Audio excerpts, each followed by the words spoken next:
Yo trabajaba en la parte de infraestructura informática, siempre en la sala de servidores, siempre arreglando cables, arreglando plaquetas.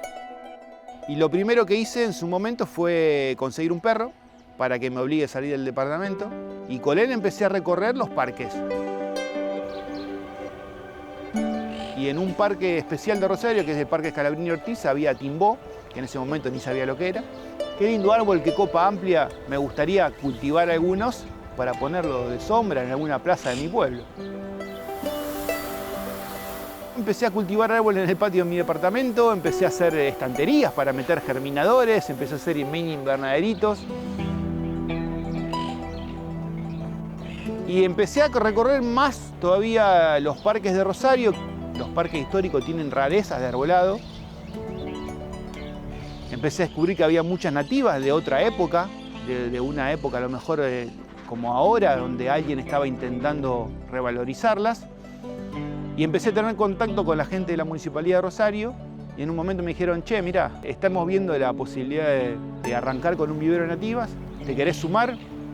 A su vez me empecé a meter en el tema de las reservas naturales con un grupo de gente que estaba tratando de salvar la Reserva Natural de Villa Donald Galvez y bueno, di un vuelco en mi vida a 180 grados y nunca más toqué una computadora de esa época, ni siquiera a veces la mía, que pobrecita ya cuando arranca pide auxilio.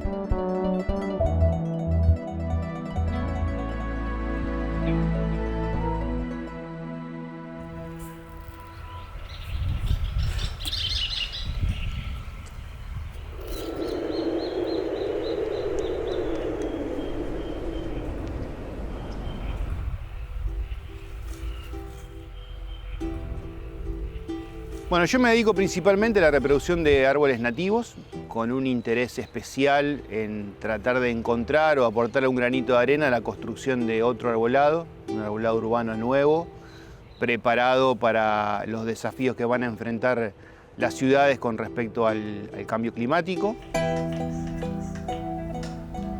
Hay viveros grandes que producen árboles que ya están establecidos en el uso urbano, que ya están domesticados, que ya se saben producir en gran escala y no se sale de esa solución.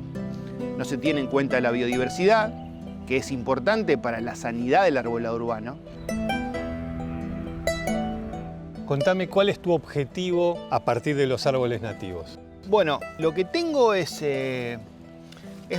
un aporte, un granito de arena, son ensayos. La mayoría de acá sale del monte, sale de ir caminando el monte, de encontrar una planta que... Mirá qué lindo que crece esto. Se llama palo amarillo, Terminalia australis. Este es un arbolito del delta. Esta especie, si uno la encuentra en la costa de un arroyo en su hábitat natural, es un arbusto ramoso. Que la verdad que uno no se imagina que puede servir para una calle pequeña en este caso. Un arbolito se busca mucho para cortadas, para veredas de 1 metro, 1,5 metros, donde no hay lugar. Este es el palo jabón, que podría ser un sustituto bastante perfecto del fresno, porque además tiene hojas caducas, las hojas son similares, el aspecto es similar, y lo podríamos tranquilamente estar teniendo como arbolado urbano en las ciudades, con mucho mayor resistencia al calor, porque esto viene del Chaco húmedo. Y estos son dos especies que crecen, el timbó colorado y el timbó blanco. Mira, las dos ramas, la atigrada del timbó blanco y la rama verdosa del timbó colorado.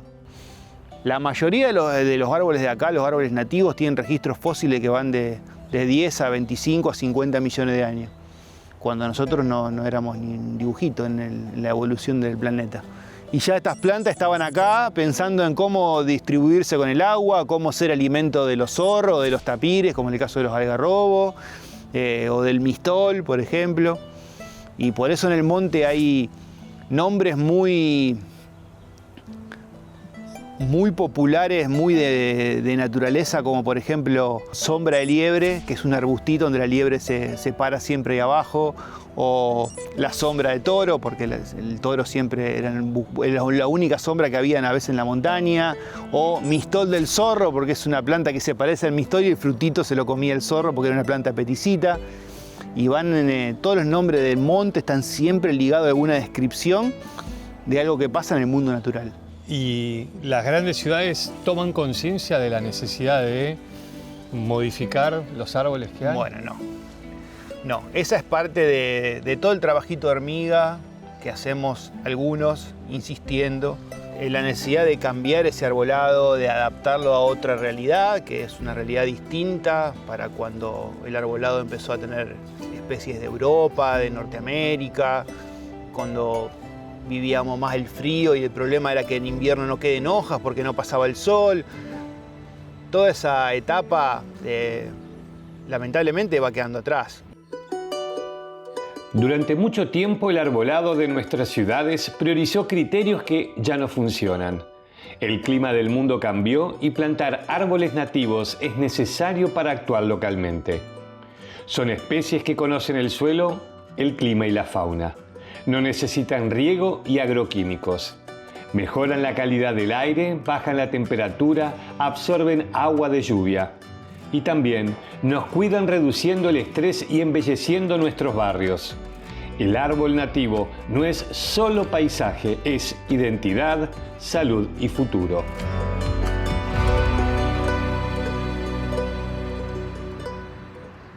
Estamos en una plaza en la ciudad de Rosario y hablamos justamente de los árboles nativos y no de los árboles que muchas veces están plantados. Contame un poco. Sí, y el impacto sobre todo de cómo los árboles sufren las nuevas realidades climáticas y sobre todo el árbol que usamos normalmente en la ciudad, que son la mayoría de árboles exóticos de otros lados, de otras partes del mundo.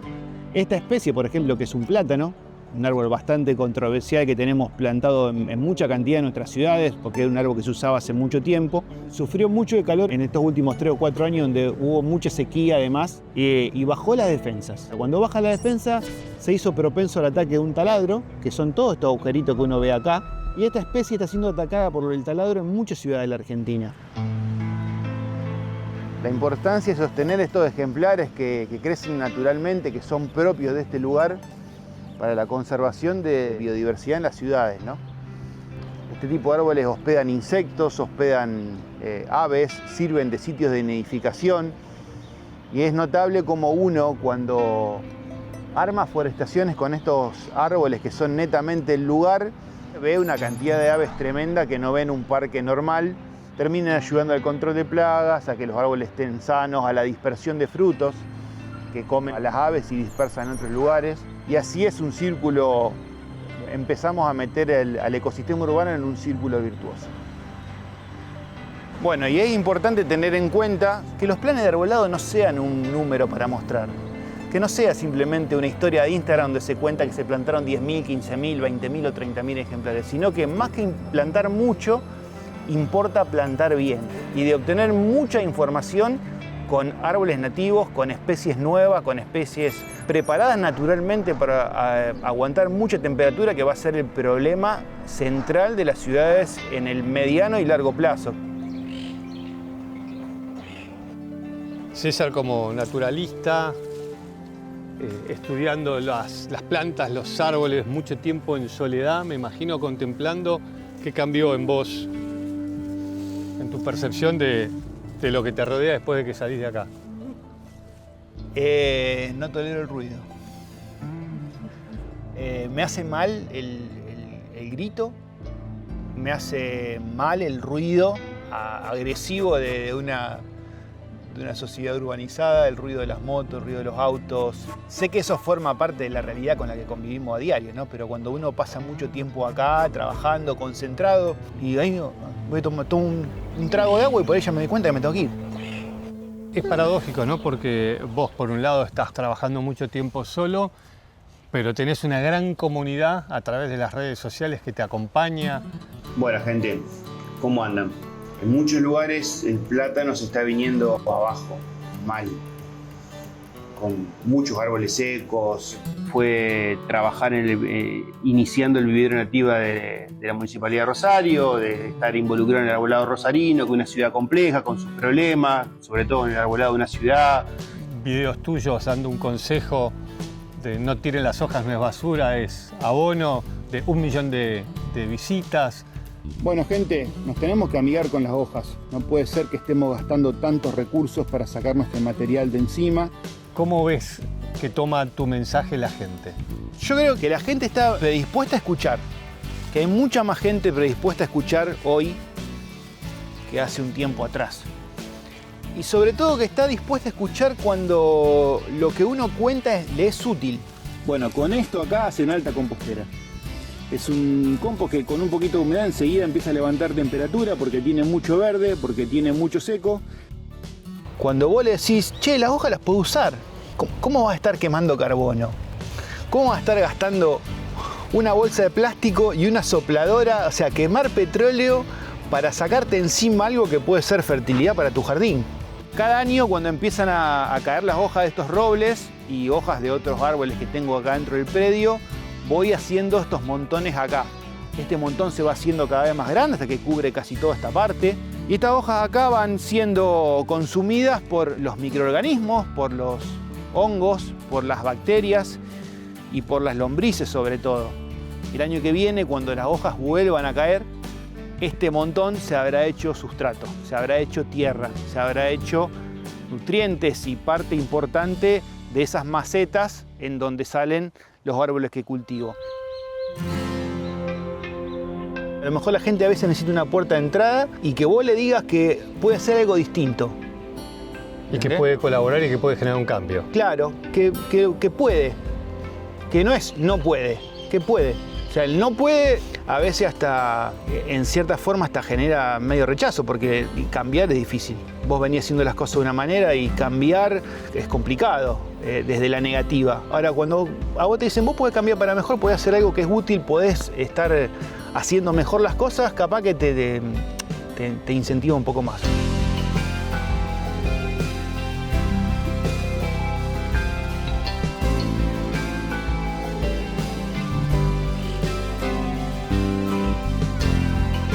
Está bien que tratemos de mejorar las ciudades, que eso es parte de mi objetivo de vida, pero todos tenemos que hacer un poquito más, y ese poquito más es hablar del desmonte, hablar de la pérdida de los humedales, hablar de las quemas de los humedales para transformarlos en grandes pampas agrícolas en el medio del río. Si no, estamos acomodando nuestros niditos de vida que son las ciudades para que afuera de ellas, no directamente afuera de ellas, sea un infierno, y la ecuación así no va a cerrar. ¿Qué es lo que podemos hacer cada uno de nosotros a la hora de tener una visión diferente de qué árboles plantar en las veredas, en las calles, para generar un cambio? Bueno, primero, si es adentro de nuestros domicilios, adoptar en lo posible árboles nativos, plantas nativas. Nosotros, junto al Estado, tratar de generar un doble círculo virtuoso. Nosotros comprometiéndonos con el cuidado del arbolito que nos van a poner en la vereda, tratar de pedirle al Estado que ponga un árbol nativo, tratar de insistir, porque a veces insistir hace que suceda. Y el Estado, a su vez, dar las indicaciones para que nosotros podamos cuidar ese árbol correctamente. A veces lo que pasa es que te pone un arbolito enfrente de la vereda y uno va y lo riega todos los días, cuando a veces no es el requerimiento de la especie. Y hay veces que las indicaciones están, pero el Estado no hace esa acción de tocarle la puerta al vecino para pedirle que se comprometa. Entonces, tanto al Estado como al vecino, tratar de trabajar para que podamos tener veredas arboladas y ciudades más frescas.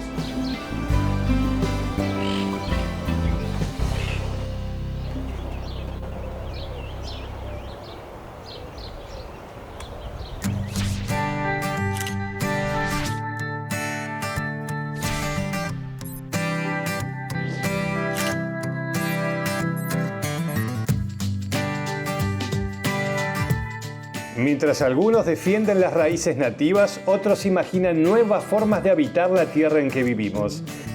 Desde las raíces hasta los muros, cuidar el planeta empieza por cambiar todo eso que damos por sentado.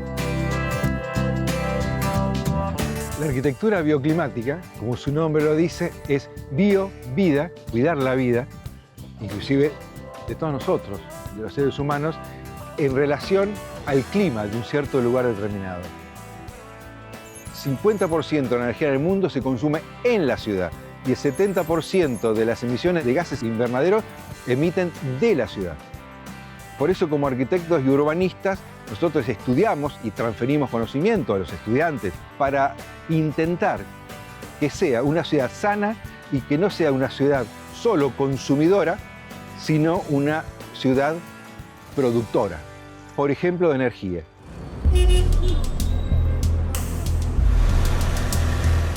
Desde inicios del siglo XX, el hormigón ha sido un elemento que se usó y modificó los edificios y modificó la ciudad.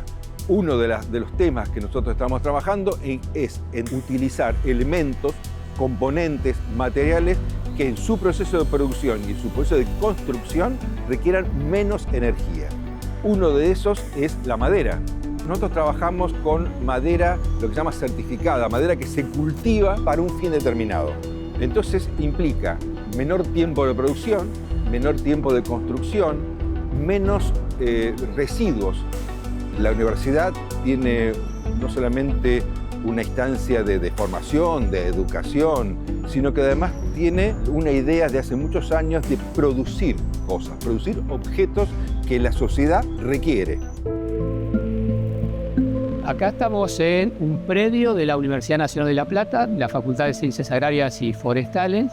Dentro de ese predio tenemos 2.500 metros cuadrados de construcción para un centro tecnológico que cuenta de una línea de aserrado y un taller de manufactura para transformar un tronco, hacer los distintos procesos hasta llegar a una vivienda de madera.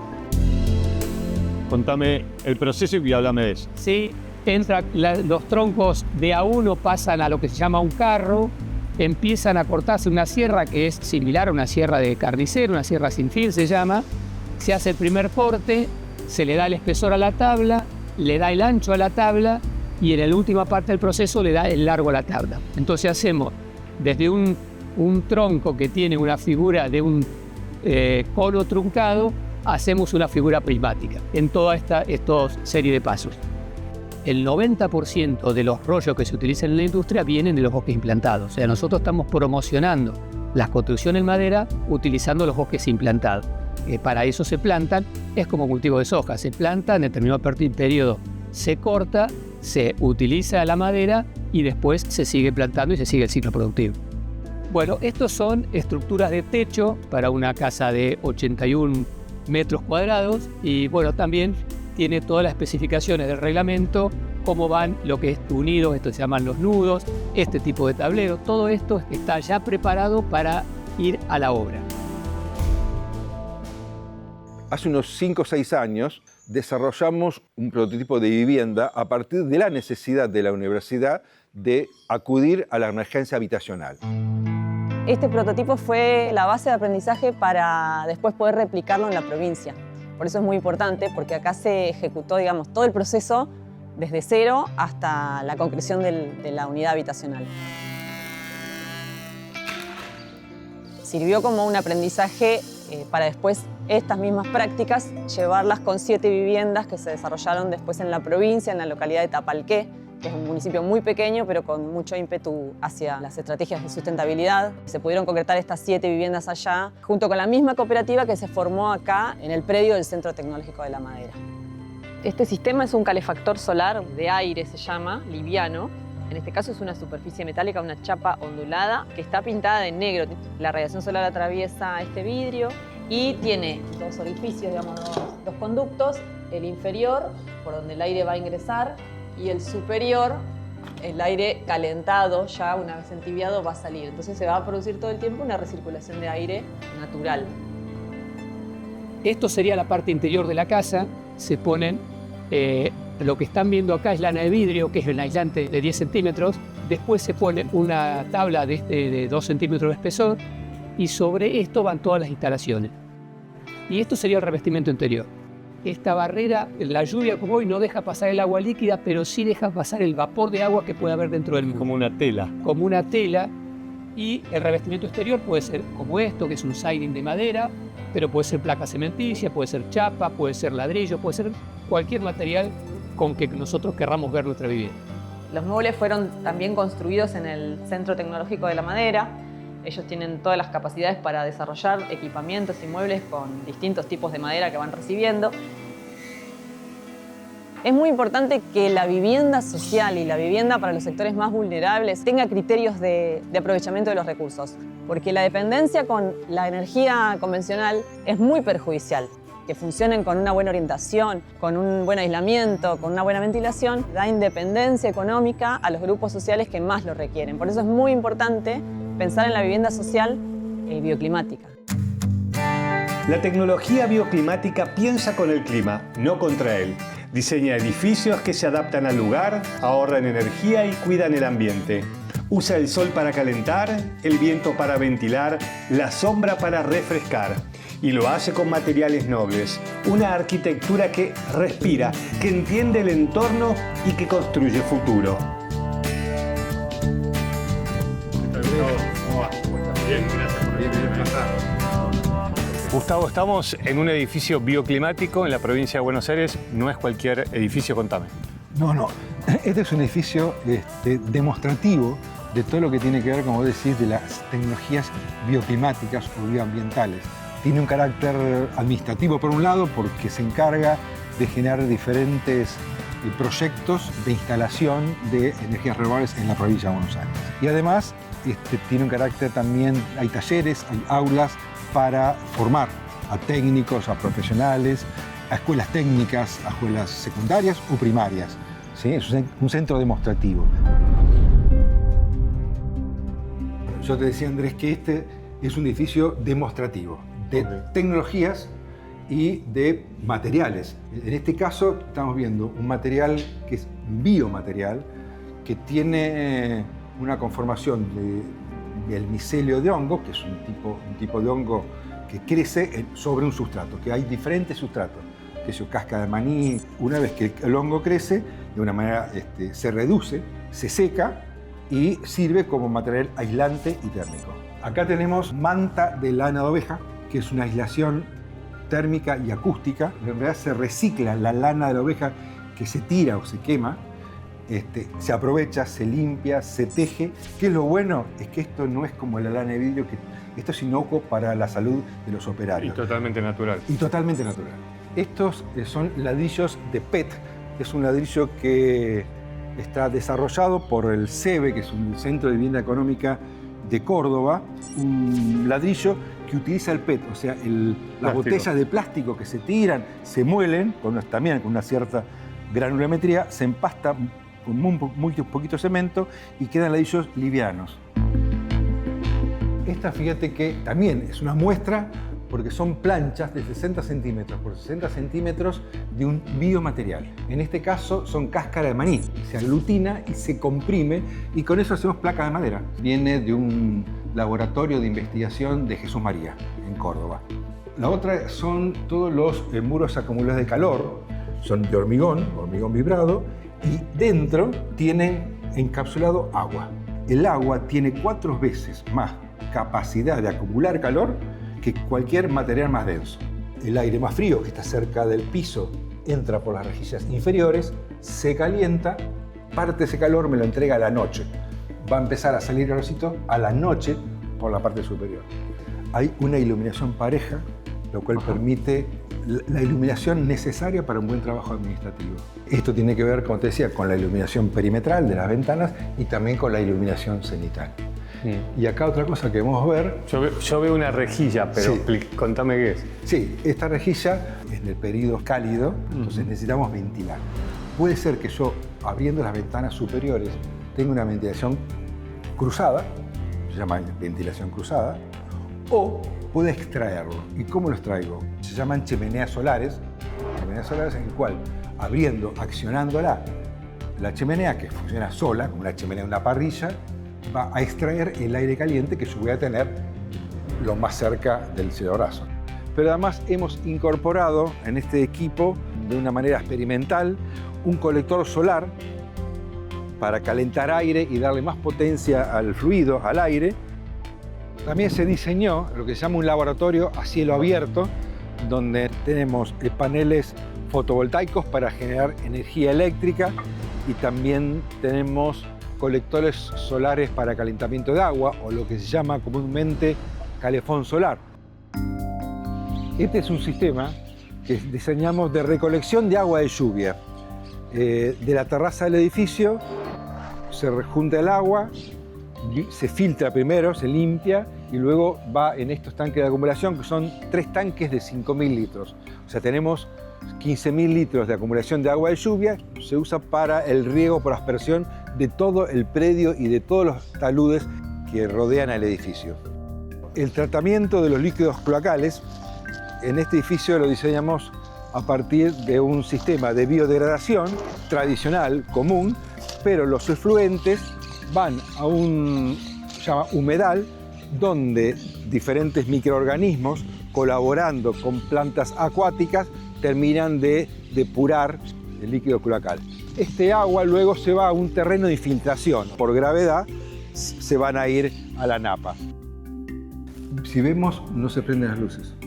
No se prenden las luces. Están los tubos, pero están apagados. No, están obviamente porque días de muy nublado, de lluvia, evidentemente hay que prenderlo. Y lo que es el sistema de calefacción y refrigeración tradicional, porque tiene un sistema tradicional para algunos picos de máxima temperatura o mínima, no se ha prendido. Obviamente que nosotros, como expertos, luego vamos a hacer la auditoría energética y ambiental del edificio. Vamos a traer equipos y medir. ¿Tienen alguna cifra de hasta ahora, más o menos, de ahorro de energía, por ejemplo? Mira, cálculos teóricos nos están dando que en climatización vamos a tener un ahorro de un 50%. A eso se le adhiere lo que es el recurso solar, el aprovechamiento solar para ventilar o para calefaccionar, que lo estimamos en un 15%. Entonces estamos reduciendo la facturación en un 65%.